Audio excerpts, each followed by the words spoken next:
de Morse en este día lunes interferiado para muchos, 14 de agosto. 14 de agosto, sí, estoy en lo correcto. ¿Cómo estás, Felipe Reyes? Bienvenido. Elena, un gusto saludarte, ¿cómo estás? ¿Estás en la playa, Felipe Reyes? Estoy en la playa, sí. Está nublado. Muy feo. Ayer nos bañamos en el mar, con eso te digo todo. Vi muchas fotos de gente bañándose como baño de agosto, decían los Instagram. Súper inusual.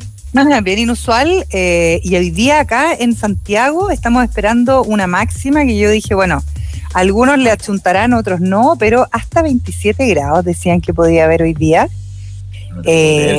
Yo tengo acá en mi teléfono 24, pero más o menos vamos a andar por los 25, algunos dicen que en ciertos sectores 27 grados, y la verdad es que es completamente inusual, aunque yo estaba viendo las noticias que siempre hay esos récords históricos, esas temperaturas históricas que de repente aparecen y que llegaban como a los 30 grados hace algunos años atrás. Así que, mira, el fin de semana estuve viendo puras como tragedias de calentamiento global. Y una recomendación que voy a dejar para la gente que se pudo tomar feriado, que quizás quiere ver algo interesante. No sé si viste algo este fin de semana, Felipe, pero en Netflix está la película de los creadores de estos opioides que hicieron que hoy día existan todos estos zombies por las calles norteamericanas. Sí. Voy a buscar el nombre, pero es un laboratorio que hizo este opioide que la verdad es que dejó Oxycontin. Es la historia de Oxycontin. Es bien interesante. Aparece como al principio como una madre hablando, parecen muchos padres hablando de la muerte de sus hijos, dramática, por la adicción a este medicamento que mezcla opioides. Entonces genera una adicción que es pero terrible, que la gente realmente no puede evitar. Y la serie es muy buena, se llama Painkiller, que es lo típico de los gringos, y súper recomendable.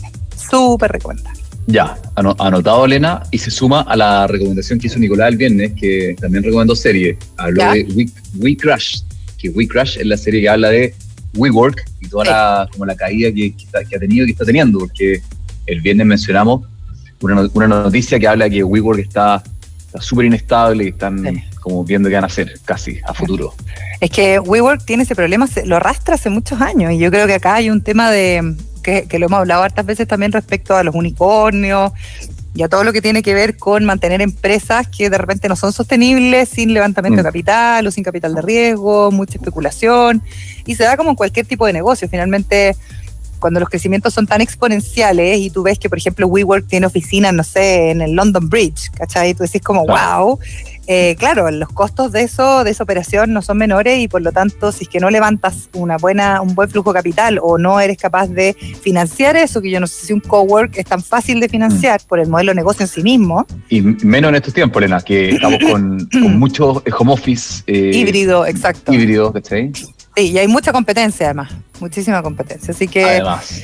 Oye, vamos a estar mirando harto lo que pasó en Argentina, porque se celebraron estas primarias que son decisivas para las elecciones presidenciales en Argentina, en este caso también para lo que va a pasar con el balance político, y Milei da el batatazo, es el más votado. Después aparece Bullrich, que es la oposición, digamos, al gobierno actual, pero la verdad es que estas primarias dejan hartas preguntas respecto a estos outsiders de la política. Milei, para mi gusto, esto es una opinión muy personal, está completamente loco, para mi gusto. Yo ayer escuché su discurso completito. Ya. Es por un lado, es como tú dices, bueno, habla del cambio, es como pensar en un Parisi, ¿no? Asumiendo el gobierno en Chile, más tirado a la derecha.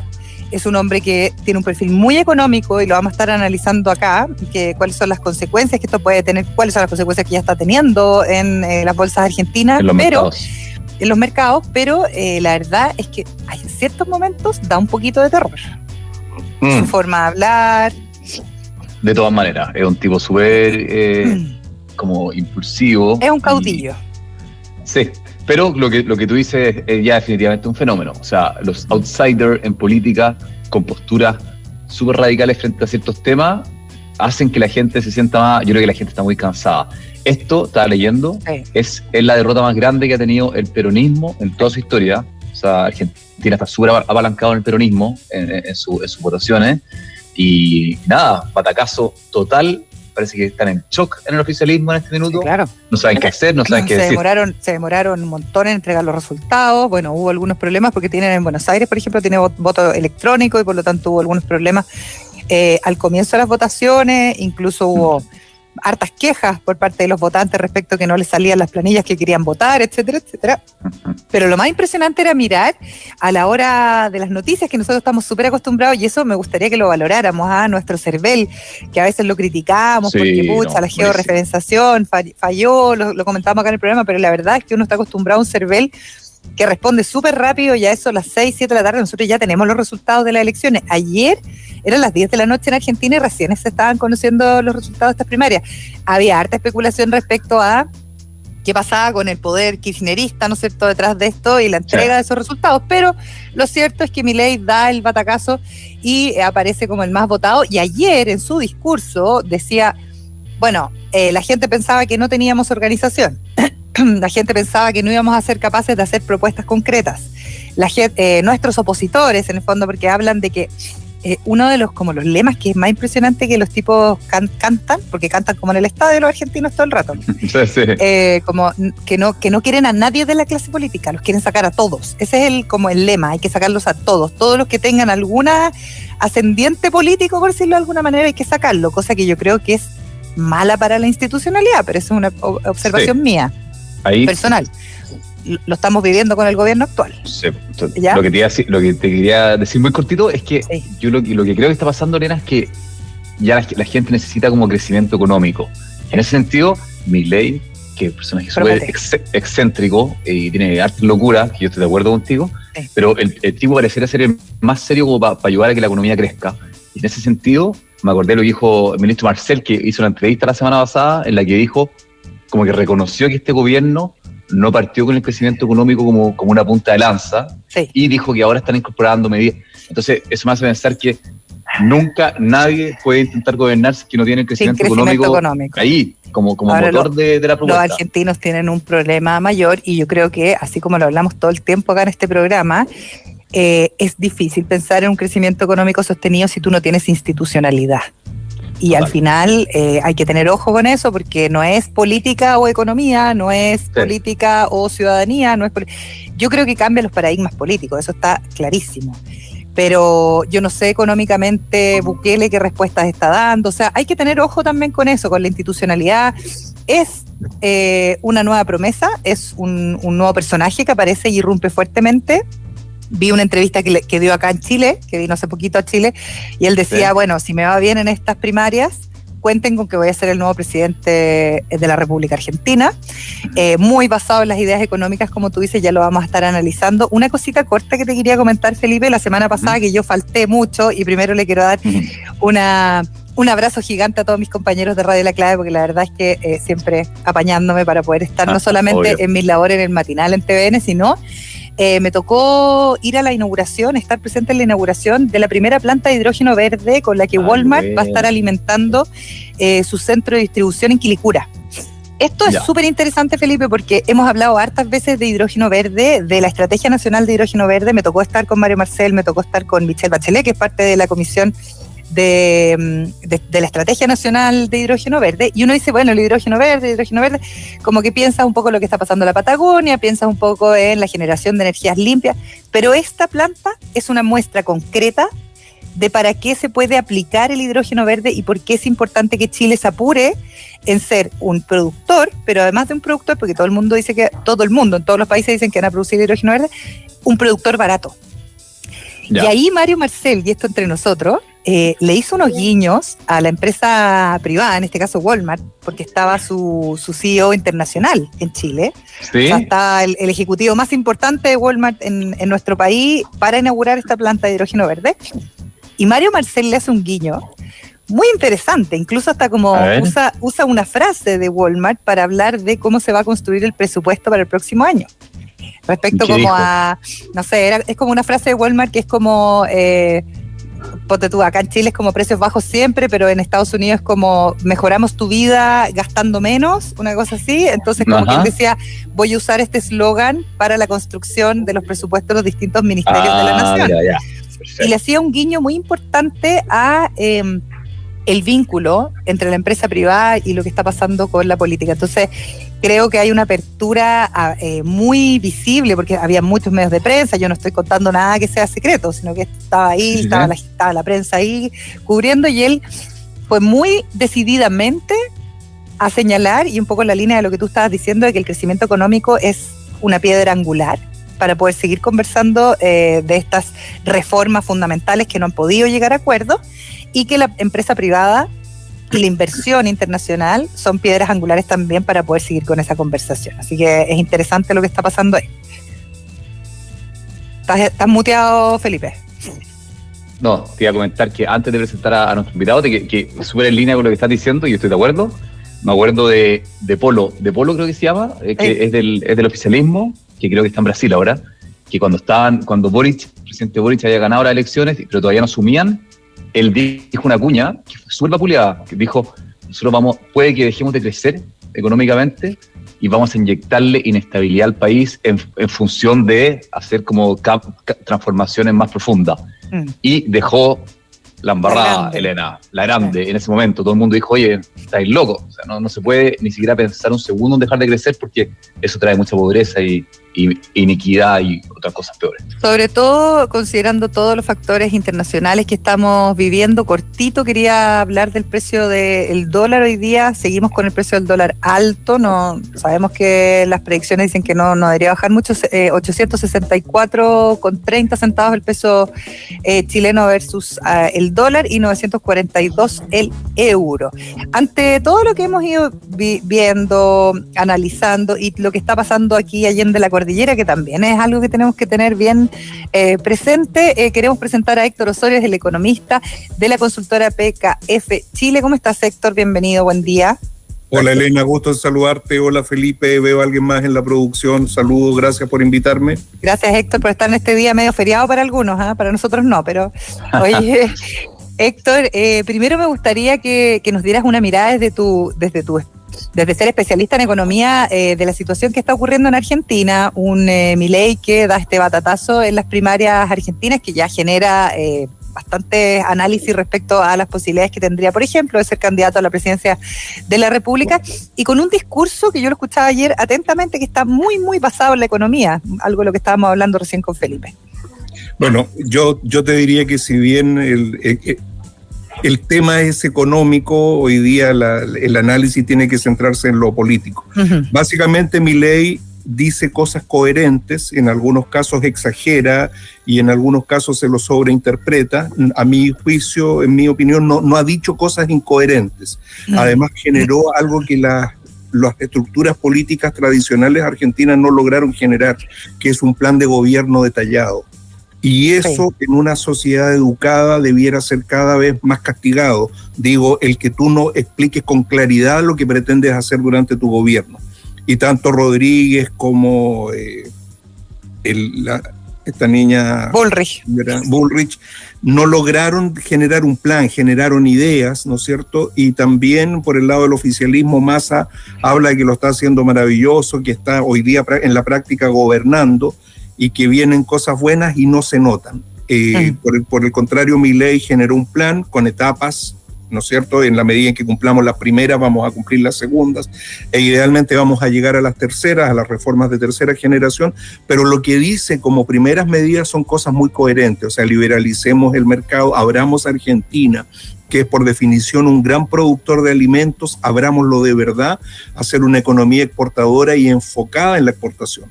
Eso implica que nos van a llegar dólares, que con eso vamos a poder generar una posibilidad real de combatir, primero de honrar nuestros compromisos y después combatir la pobreza en base al desarrollo económico. Segundo, dice, liberalicemos el mercado del trabajo, que en Argentina es muy complicado. Los especialistas dicen que cuando tú contratas a un trabajador, más que contratarlo, lo adoptas, y eso lo único que genera al final es un problema de empleo informal. Superados esos temas, superado también el poder de ciertos sindicatos que actúan como no como sindicatos en el sentido tradicional, sino como actores políticos en una lógica bastante corporativista de un modelo, te diría yo, medio de los años 30 en Italia, donde los gremios tienen derecho a participar y a imponer sus cosas. Eso, si logra hacerlo y lo hace rápido en el eventual gobierno, por cierto, va a generar efectos de corto plazo muy impactantes que le podrían dar luz para la siguiente reforma. Me preocupa que Milei, si recordamos los resultados de ayer, Milei ganó él, pero muchos de los seguidores, muchos de los que estaban, obtuvieron una votación bastante poco generosa. Perdona, Héctor, hay una candidata que creo que compite por Buenos Aires, que es como la que se ve mejor aspectada, y sería, ¿no? Sí, hay alguien en Mendoza también que parece que tenía mucha fuerza y al final del día no tuvo tanta. Ese es un problema, porque gobernar no es solo tener buenas ideas y ser coherente, tiene que tener un equipo que transmita, que transforme esas ideas en acciones cotidianas. Todos los días en todos los ministerios tenemos que estar tomando decisiones pequeñas, pero en la línea de lo que estamos haciendo. Oye, Héctor, solamente para preguntarte un poco por algo que conversábamos con Felipe, hoy día la institucionalidad en general está bastante en jaque, y eso no solamente pasa en Latinoamérica, está pasando en muchas partes del mundo. Al parecer la política tradicional no da la respuesta de que uno quisiera, y aparecen estas especies como de, no quiero decirlo, pero yo ayer escuchaba a Milei y me da la sensación de un caudillo político así, con todas sus letras. ¿Qué pasa con eso? Porque sin institucionalidad o sin certezas tampoco uno puede pensar en crecimiento económico.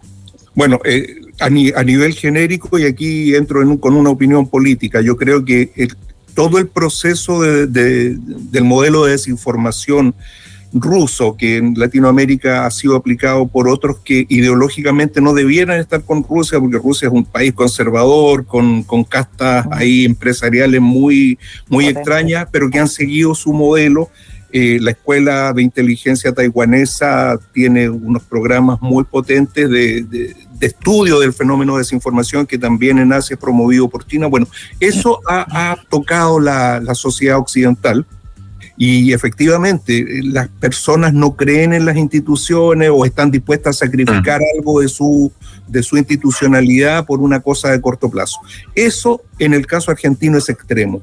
En el caso argentino, siendo una nación tan grande, tan culturalmente fuerte, tan culturalmente sólida, hoy día vemos que sus instituciones no funcionan. No hay una autonomía del Banco Central, aun cuando la Constitución la consagra. No hay claridad respecto a cómo regulas la economía cotidianamente, y cada día sacas e inventas.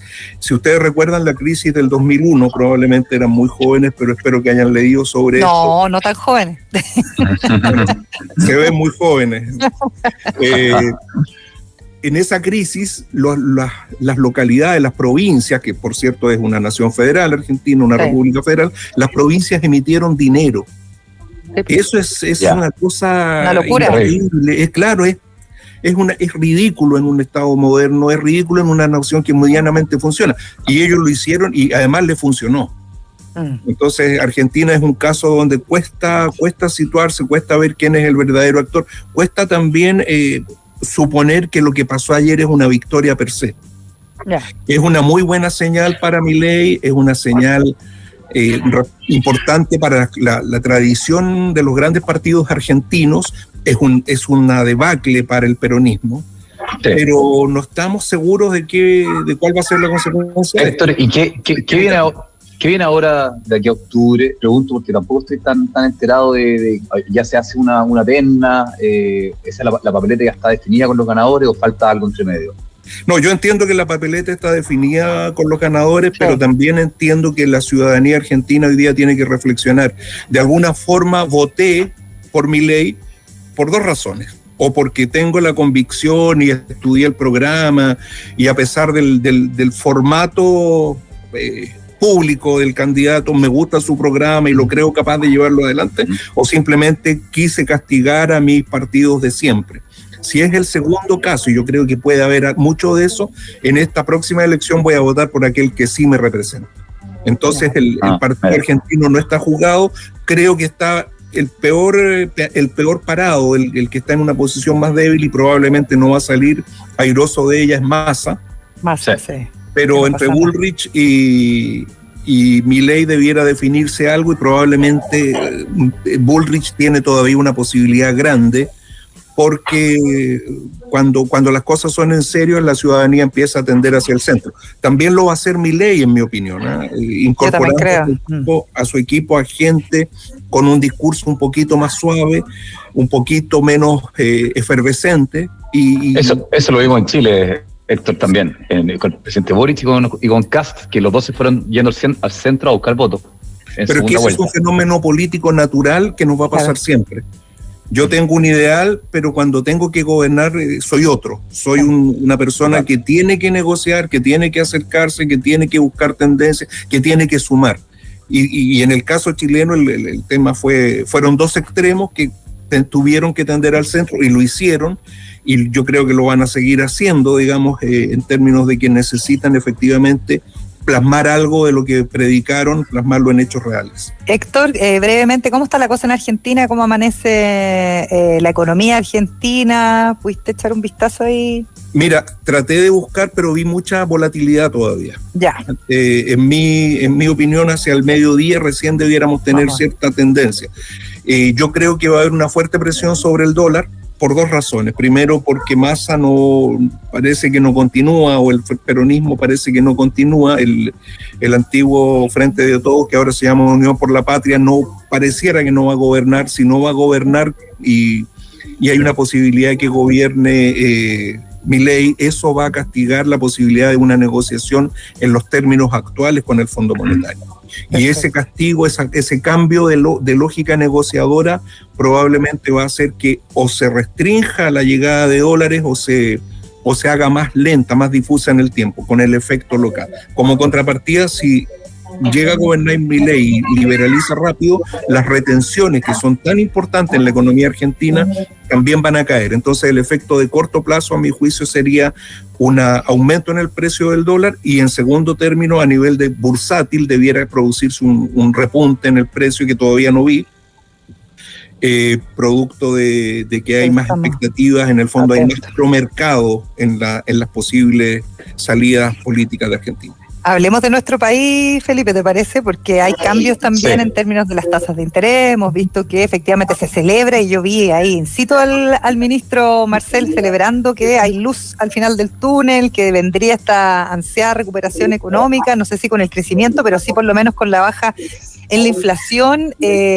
Y aparecen aquí nuevas, se actualiza un poco el panorama, ¿no? De la posible inversión que yo tenga, o de qué hacer con mi dinero, Héctor. Y por eso mismo habíamos planificado esta entrevista, porque nos gustaría hacer un análisis al respecto.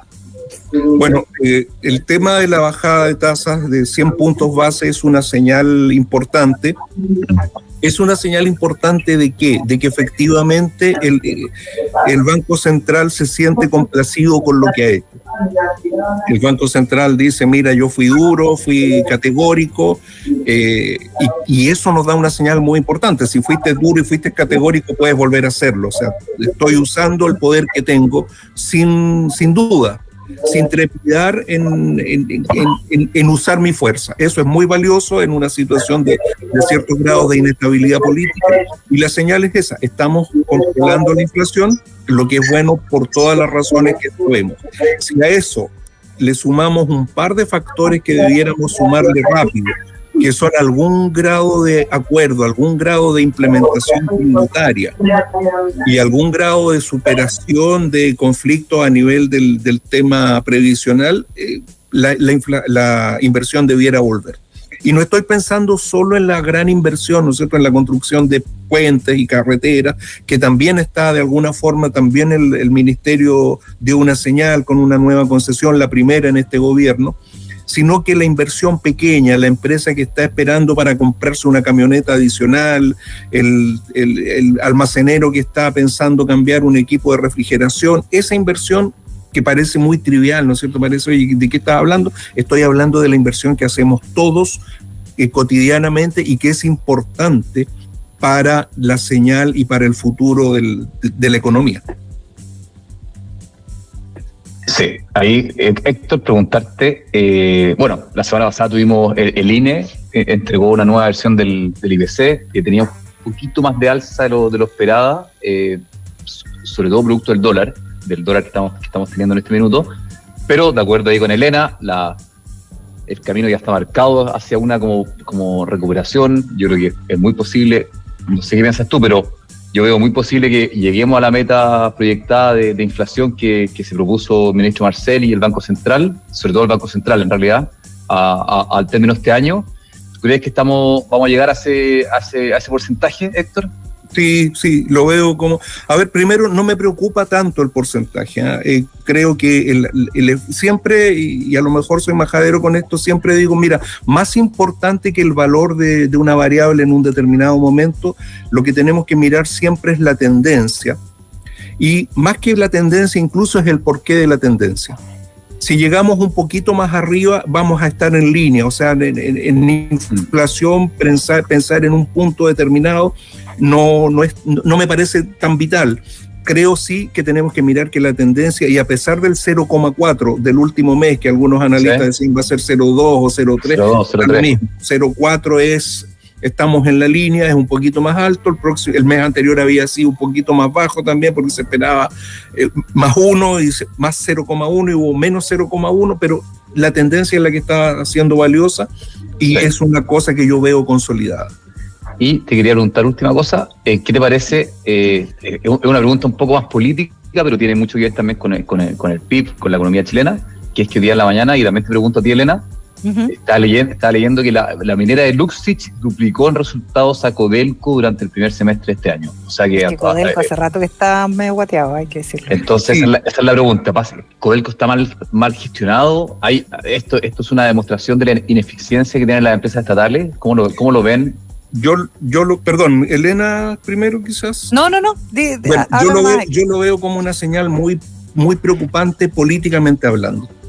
¿Por qué políticamente hablando? Porque si perdemos la confianza en Codelco es como perder la confianza en el Banco Central o perder la confianza en Carabineros. Cuando esas cosas nos pasan, nos hacen daño. Codelco es un símbolo de lo que podemos hacer como nación, más que como Estado o como sociedad civil. Y por lo tanto, que se pierda la competitividad en esa compañía es algo preocupante. Preocupante especialmente en este escenario en que vivimos con unos fenómenos de corrupción que no habíamos notado, pero que son bastante generalizados, claro, y que si miramos con atención, también son bastante pequeños. O sea, si miramos el caso Fundaciones, estamos hablando de ¿qué? De $12 millones, de 15 claro, millones. Son platas más o menos marginales, hay que decirlo. Son marginales. Pero son un virus, por decirlo. Ese es el punto. O sea, si tú miras las personas que fundan las corporaciones, que operan las corporaciones, no hay grandes contadores, no hay grandes abogados, no hay grandes ingenieros de sistemas.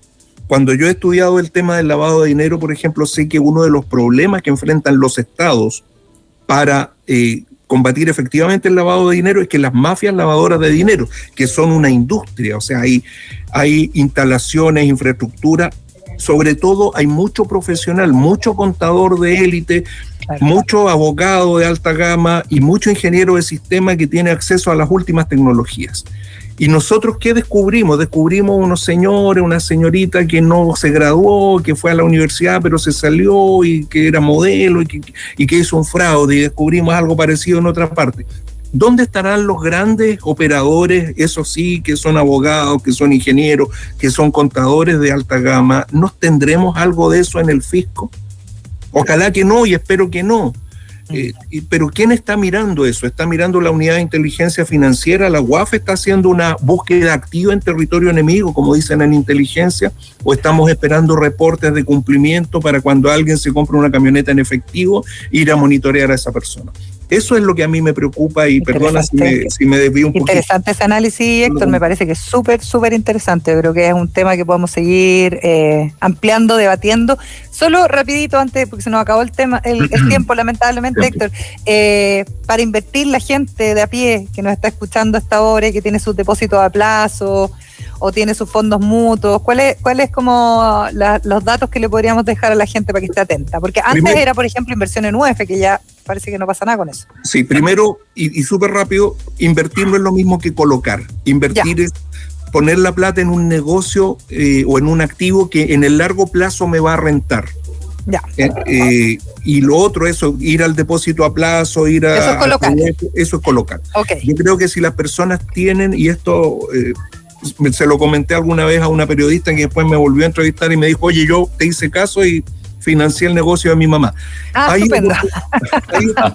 Que era un taller de costura, ¿no es cierto? Okay. Me le compré un par de máquinas y esa es inversión.